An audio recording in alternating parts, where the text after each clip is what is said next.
ओडिशार गोटे छोट गाँव आम घर आमे गोटे साधारण मध्यवित्त परिवार लोक परिवार कहवाक गले आम तीन जन लोक बापा बो और मो ना सुनील मो बो ना मीना मो बोर टिके कम एज्रे बाहागर हो जाइथिला।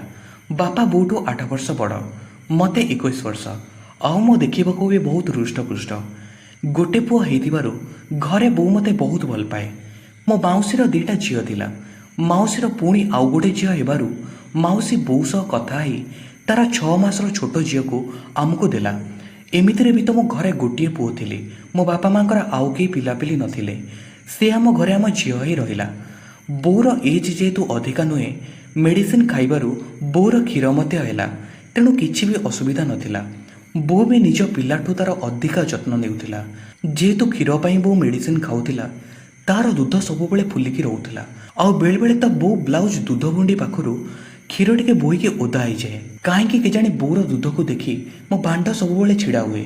बो जेबे भी छुआ को क्षीर पियाए कहीं केजाणी मते देखा भारी भल लगे आउ बोर दूध खाइबा भारी इच्छा हुए। जेहेतु बो पूरा ब्लाउज खोलेनी मु केवल टिके से ब्लाउज फांकरू जेतिकी जहाँ देखा जाए सेतिकी देखे। जेतेबेले भी बो क्षीर पियाबा को आसे मु जानी शुणी ता सामने जाई बसी पड़े आउ देखिकी मजा निए।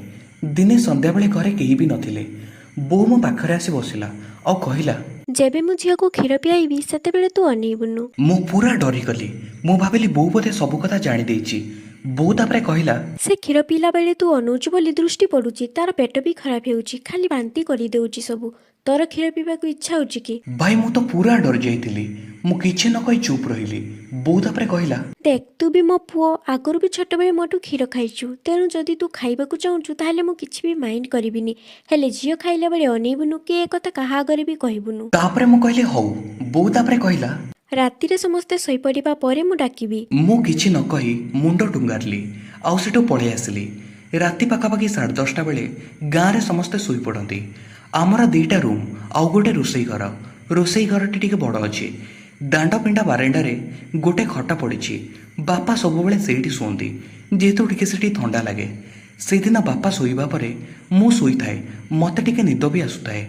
बो मो कानरे आसी फुसली की कहिला एई रोसई घर को आस। मु तापरे बो पछे पछे रोसई घर को गली देखिली बो तले गोटे बेडसीट पकाउथिला आउ ता ऊपर शोइला आउ मते डाकिला। मु तापरे बो पाखरे जाई शोई पड़िली। बो तार ब्लाउज बटन को खोलिबा मात्रे उफ कौन आ कहबी से दृश्य कथा। गोरा तक तक दूध जहाँ मो बापा चिपी चिपी एते बड़ बड़ साइज करिसंती आउ ता ऊपर कला रंगर मोटा भुंडी मोर देह जेमती कौन हो जाउथाए।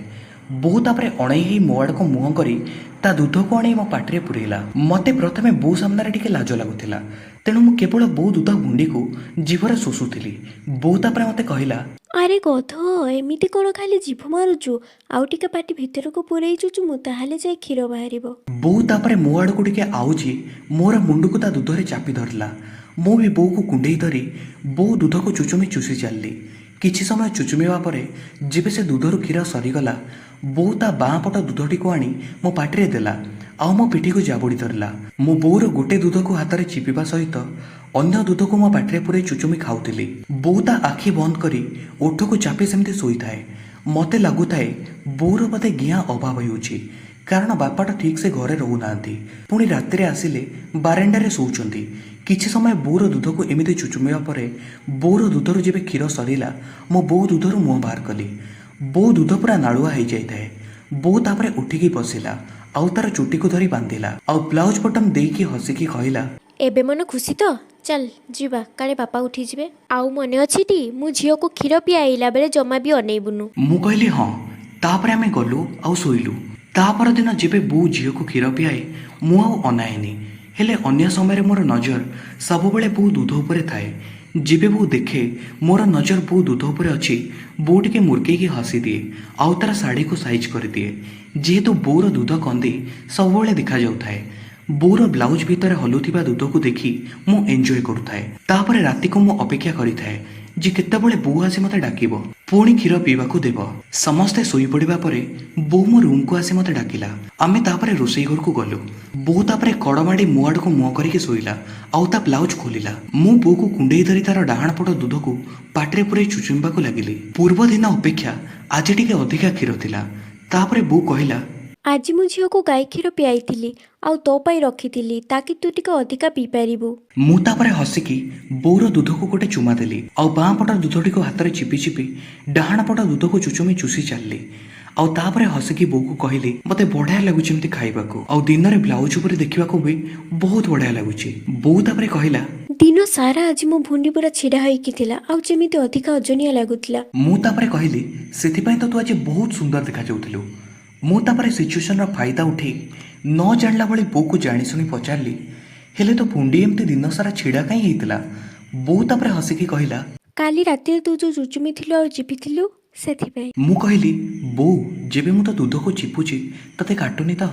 ବୋଉ ତାପରେ କହିଲା ଆରେ ନାରେ ଗଧ କାଟିବ କାଇଁ, ବୋଉକୁ ଭଲ ଲାଗୁଛି ଯେବେ ତୁ ଚୁଚୁମୁଚୁ ଆଉ ଚିପୁଚୁ, ସେଥିପାଇଁ ତ ଦିନସାରା ଏମିତି ଛିଡ଼ା ହେଇକି ରହୁଛି। ଏବେ ଗପ ବନ୍ଦ କର, ଏଇଟାକୁ ଚୁଚୁମିକି ଆରଟାକୁ ହାତରେ ଚିପ୍। ମୁଁ ତାପରେ ବୋଉର କଥା ମାନି ଗୋଟେ ଦୁଧକୁ ଚିପିବା ସହିତ ଅନ୍ୟ ଦୁଧଟିକୁ ପାଟିରେ ପୁରେଇ ଚୁଚୁମି ଚାଲିଲି। ତାପରେ ଏତିକି ବେଳେ ଆମ ଛୋଟ ଝିଅ କାନ୍ଦିଲା। ବୋଉ ତାପରେ କହିଲା ଉଠିଲୁ ଉଠିଲୁ ମୁଁ ଯାଏ, ଝିଅ କାନ୍ଦିଲାଣି, ମୁଁ ତାକୁ ଟିକେ ଖୁଆଇ ଦେଇକି ଆସେ ତାପରେ ତୁ ଖାଇବୁ। ତାପରେ ତା ବ୍ଲାଉଜ ବଟମକୁ ଦେଇ ବୋଉ ଝିଅ ପାଖକୁ ଗଲା। 10 ମିନିଟ୍ ପରେ ବୋଉ ପୁଣି ଆସିଲା। ମୁଁ ତାପରେ ବୋଉର ବ୍ଲାଉଜ ବଟମକୁ ଖୋଲିଲି ଆଉ ଦୁଧକୁ ଚୁଚୁମିବା ବଦଳରେ ବୋଉର ଦୁଧକୁ ଚୁମା ଦେବାକୁ ଲାଗିଲି। ବୋଉ ପୁରା ଏକ୍ସାଇଟେଡ୍ ଥାଏ। ମୁଁ ତାପରେ କାନ୍ଥକୁ ଆଉଜିକି ବସିଲି ଆଉ ବୋଉ ମୋ କୋଳରେ ଆସି ବସିଲା। ମୁଁ ତାପରେ ହାତ ବଢ଼େଇ ବୋଉର ଦୁଧକୁ ଧରିଲି ଆଉ ଆସ୍ତେ ଆସ୍ତେ ଚିପିବାକୁ ଲାଗିଲି।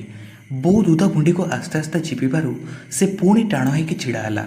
ମୁଁ ତାପରେ ପଛପଟୁ ବୋଉର ମଙ୍ଗଳସୂତ୍ରକୁ ସାଇଡ୍ କରି ମୁଁ ବୋଉର ଗୋରା ବେକକୁ ଚୁମା ଦେଲି ଆଉ ତାପରେ ବୋଉ ମୋତେ କହିଲା ଆମେ କଣ୍ଟ୍ରୋଲ ବାହାରକୁ ଯିବା କଥା ନୁହେଁ, ନହେଲେ ଏବେ ଯେତିକି ବି ଏନ୍ଜୟ କରୁଛେ ସେତିକି ବି କରିପାରିବାନି। ଆଉ ଟିକେ କ୍ଷୀର ଅଛି ନା ପିଇଦେ, ଯିବା ଶୋଇବା। ତାପରେ ମୋ ବୋଉର ଦୁଧକୁ ଚୁଚୁମି କ୍ଷୀର ପିଇ ସାରିବା ପରେ ଆମେ ଶୋଇବାକୁ ଗଲୁ। ତାପରଠୁ ଖରାବେଳେ କିମ୍ବା ସନ୍ଧ୍ୟାବେଳେ ଯେବେ ବି ସୁଯୋଗ ଆମେ ପାଉ ବୋଉ ମୋତେ ଦେଖାଏ ଆଉ ଆମେ ଏନ୍ଜୟ କରୁ। ଏମିତି 2 ମାସ ଖଣ୍ଡେ ଆମର ଚାଲିଲା।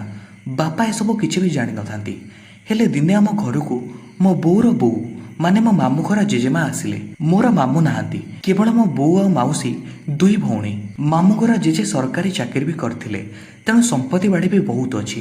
ମାମୁଁ ଘର ଜେଜେମା ଏକୁଟିଆ ଆଉ ସେଠି କେହି ବି ନାହାନ୍ତି, ତେଣୁ ସେ ଆମ ଘରକୁ ମଝିରେ ମଝିରେ ଆସନ୍ତି। ଆମେ ବି ମାମୁଁ ଘରକୁ ପୂଜା ପର୍ବାଣୀରେ ଯାଉ। ବୋଉ ମୋତେ ଡାକିକି କହିଲା ଦେଖ ଜେଜେମା ଆସିଛି, ଏବେ ଏସବୁ କିଛି ବି ନାହିଁ, ଯଦି ସୁବିଧା ହେଲା ମୁଁ ଦେଖେଇବି, ନହେଲେ ମୋତେ ବାଧ୍ୟ କରିବୁନୁ। ଯଦି ଏ କଥା ଜଣାପଡ଼େ ସବୁ ସରିଯିବ, ବେଟର ଗୋଟେ ସପ୍ତାହ ଧୈର୍ଯ୍ୟ ଧରିଯା। 2 ଦିନ ଏମିତି ଭାବରେ କଟିଗଲା। ତୃତୀୟ ଦିନ ରାତିରେ ମୁଁ ଶୋଇଥାଏ। ମୋର ଆଉ ଆଶା ନଥାଏ ବୋଉ ମୋତେ ଆସି ଡାକିବ ବୋଲି। ହେଲେ ବୋଉ ମୋତେ ଆସି ରୋଷେଇ ଘରକୁ ଡାକିଲା। ମୁଁ ଆଶ୍ଚର୍ଯ୍ୟ ହେଉଥାଏ, କାରଣ ଜେଜେମା ମେଲାରେ ଶୋଇଛନ୍ତି। ଆମେ କେମିତି ଯାଇକି ରୋଷେଇ ଘରେ କରିବୁ? ବୋଉର କ'ଣ ଆଉ ମୁଣ୍ଡ କାମ କରୁନି କି? ତାପରେ ମୁଁ ଆସ୍ତେ ଆସ୍ତେ ଲୁଚିକି ରୋଷେଇ ଘରକୁ ଗଲି। ବୋଉ ଅଲରେଡ଼ି ତାର ବ୍ଲାଉଜ ବଟମ ଖୋଲି ସାରିଥିଲା। ମୁଁ ବୋଉ ପାଖରେ ଶୋଇବା ମାତ୍ରେ ବୋଉ ତାର ଫୁଲିକି ଥିବା ଦୁଧକୁ ଆଣି ମୋ ପାଟିରେ ପୁରେଇଲା। ମୋତେ ଟିକେ ଡର ତ ଲାଗୁଥିଲା, ହେଲେ କ୍ଷୀର ଥିବା ଯୋଗୁଁ ବୋଉ ଦୁଧ ପୁରା ଫୁଲିକି ଥାଏ। ମୁଁ ବୋଉ ଦୁଧକୁ ଚୁଚୁମି ଚୁଷି ଚାଲିଲି। ବୋଉ ବି ପୁରା ଗରମ ହେଇ ସଁ ସଁ ହେଉଥାଏ। ଆମେ ପୁରା ଗରମ ହେଇ ସବୁ ସୀମା ଟପି ଯାଇଥିଲୁ। ଏମିତିକି ମୁଁ ବୋଉର ଦୁଧକୁ ଚୁମା ଦେବା ବେଳେ ସେ ରୁମ୍ରେ ଚପ୍ ଚପ୍ ସାଉଣ୍ଡ ବି ହେଉଥାଏ, ଯାହାକି ଜେଜେମାଙ୍କ ପାଖକୁ ଶୁଭୁଥିବ। ବୋଉ ଦୁଧରୁ କ୍ଷୀର ସରିବା ପରେ ମୁଁ ବୋଉକୁ ପଚାରିଲି ଜେଜେମା ମେଲାରେ ଶୋଇଛନ୍ତି, ତୁ କେମିତି ଡାକିଲୁ? ସେ ତ ନିଶ୍ଚିତ ଜାଣିପାରିଥିବେ। ବୋଉ ତାପରେ କହିଲା ତ ଜେଜେମା ଆସି ବୁଢ଼ୀ ହେଲାଣି, ଗୋଟେ ସ୍ତ୍ରୀ ଲୋକର ଆବଭାବରୁ ସେ କ'ଣ ଜାଣିପାରିବନି? ସେ ଦେଖିଲା ମୁଁ ଆଗ ଅପେକ୍ଷା ଟିକେ ଅଧିକ ଖୁସି ଜଣାପଡ଼ୁଛି, ଆଉ ମୋ ଦେହରେ ଯେମିତି ଗୋଟେ ଚମକ ଆସିଛି, ଆଉ ମୋର ଦୁଧ ସବୁବେଳେ ଫୁଲିକି ରହୁଛି, ଆଉ ବେଳେବେଳେ ତ ବ୍ଲାଉଜ ଟିକେ ଓଦା ହୋଇଯାଉଛି। ଝିଅକୁ କ୍ଷୀର ପିଇଲା ବେଳକୁ ବି ସେ ପିଉନି, କାରଣ ତାର ଆଉ ଅଭ୍ୟାସ ନାହିଁ। ଯେହେତୁ 2 ମାସ ହେଲାଣି ମୁଁ ତାକୁ ଗାଈ କ୍ଷୀର ଦେଉଛି। ଯଦି ମାଆର କ୍ଷୀର ଅଛି କିନ୍ତୁ ସେ ଛୁଆକୁ କ୍ଷୀର ପିଇବାକୁ ଦେଉନି, ତାହେଲେ ସେ କ୍ଷୀର କରୁଛି କ'ଣ? ଏସବୁ ଦେଖିକି ସେ ଜାଣିପାରିଲା, କାରଣ ତାଙ୍କର ସେତିକି ଏକ୍ସପିରିଏନ୍ସ ଅଛି, ସେ ଜାଣିପାରିବେ। ସେଥିପାଇଁ ମୋତେ ତା ମୁଣ୍ଡ ଛୁଇଁ ସତ କହିବାକୁ କହିଲା, ଆଉ ମୁଁ ବାଧ୍ୟ ହୋଇକି କହିଦେଲି। ହେଲେ ତ ଜେଜେମା ରାଗିଲାନି, ସେ କହିଲା ତାର ଝିଅର ଖୁସିରେ ତାର ଖୁସି, ଆଉ ଯେବେ ଏଇଥିରେ ଏବେ ତା ନାତି ଆଉ ଝିଅ 2 ଜଣଙ୍କର ଖୁସି ଅଛି, ସେ ସେଥିପାଇଁ ଅନୁମତି ଦେଲା ଆଉ ରାଜି ହୋଇଗଲା। ଜେଜେମାଙ୍କ ଆଶୀର୍ବାଦ ତ ମୋତେ ମିଳିସାରିଥିଲା। ସେଇ ଖୁସିରେ ମୋ ବୋଉର ଦୁଧକୁ ଆଉ ଟିକେ ଦଳି ଚୁମା ଦେଇ ଚୁଚୁମିଲି ଆଉ ସରିବା ପରେ ଆମେ ଶୋଇବାକୁ ଗଲୁ। ତା ପରଦିନ ସକାଳେ ଜେଜେମାଙ୍କ ସାମ୍ନାକୁ ଯେବେ ମୁଁ ଗଲି, ଜେଜେମା ମୋତେ ଟିକେ ଅନେଇ ଥଟ୍ଟା କଲା ଭଳି ହସିଲେ ଆଉ ମୋତେ ବି ବହୁତ ଲାଜ ଲାଗିଲା। ଆଉ ତାପରେ ଜେଜେମା ତାଙ୍କ ଘରକୁ ଯିବା ପାଇଁ ବାହାରିଲେ। ଯିବା ବେଳେ ଜେଜେମା ମୋତେ କିଛି ଟଙ୍କା ଦେଲେ ଆଉ ମୋ କାନରେ କହିଲେ, ଏଥର ସବୁବେଳେ ତୋ ବୋଉ ପାଇଁ ରଜନୀଗନ୍ଧା ଫୁଲ କିଣିକି ଆଣିବ ଆଉ ତା ମୁଣ୍ଡରେ ଲଗେଇବ। ମୁଁ ତ ତାର ଅର୍ଥ କିଛି ବୁଝିପାରିଲିନି। ହେଲେ ତା ପରଦିନ ସନ୍ଧ୍ୟାବେଳେ ମୁଁ ଗୋଟେ ରଜନୀଗନ୍ଧା ଫୁଲହାର ଆଣିଲି। ବୋଉ ତାକୁ ଦେଖି ଟିକେ ଆଶ୍ଚର୍ଯ୍ୟ ହେଲା, ଯଦିଓ ସେ ତାକୁ ସାଙ୍ଗେ ସାଙ୍ଗେ ମୁଣ୍ଡରେ ଲଗେଇଲାନି। ଯେବେ ମୁଁ ରୋଷେଇ ଘରକୁ କ୍ଷୀର ପିଇବାକୁ ଗଲି, ଦେଖିଲି ବୋଉ ତାର ମୁଣ୍ଡରେ ସେ ରଜନୀଗନ୍ଧା ହାରଟି ଲଗେଇଛି। ତାପରେ ବୋଉର ଦୁଧରେ ମୋ ମୁହଁ ପୁରେଇ ଦୁଧ ଖାଇବାରେ ଲାଗିଲି। ସେ ରଜନୀଗନ୍ଧା ଫୁଲହାର ବାସ୍ନାରେ ବୋଉର ଦୁଧ ଖାଇବାର ମଜା କିଛି ଅଲଗା ଥିଲା। ମୁଁ ସେତେବେଳେ ବୁଝିପାରିଲି ଯେ ଜେଜେମା ମୋତେ କାହିଁକି ରଜନୀଗନ୍ଧା ଫୁଲହାର ଆଣିବାକୁ କହିଥିଲେ। କିଛି ସପ୍ତାହ ପରେ ଦଶହରା ଆସିଲା। ଆମେ ଦଶହରା ପାଇଁ ମାମୁଁ ଘରକୁ ଯିବା ପାଇଁ ବାହାରିଲୁ। ବାପା ମୋତେ, ବୋଉ ଆଉ ମୋ ଛୋଟ ଝିଅକୁ ନେଇ ମାମୁଁ ଘରେ ଛାଡ଼ି ଦେଇ ଆସିଲେ। ଯେବେ ଆମେ ମାମୁଁ ଘରେ ପହଞ୍ଚିଲୁ, ଜେଜେମା ଆମକୁ ଦେଖି ବହୁତ ଖୁସି ହେଲେ ଆଉ ବୋଉର ହାତରୁ ଝିଅକୁ ନେଇ ଧରିଲେ ଆଉ ବୋଉକୁ କହିଲେ, ମିନା, ସୁନିଲ ତୋ ପାଇଁ ସବୁଦିନ ଫୁଲ କିଣିକି ଆଣୁଛି ତ? ବୋଉକୁ ଭାରି ଲାଜ ଲାଗିଲା। ବୋଉ ତାପରେ ଲାଜେଇକି କହିଲା। ବୋଉ ତୁ ବି ନା ଆସି ବୁଢ଼ୀ ହେଲୁଣୁ। ବୋଉ ତାପରେ ହସିକି ଲାଜରେ ଉପରକୁ ଗଲା ଭାରି। ଏଇଠି ଶେଷ ହୋଇଛି ଏ କାହାଣୀର ପାର୍ଟ 1। ଏହି କାହାଣୀର ଟୋଟାଲ 2ଟି ପାର୍ଟ।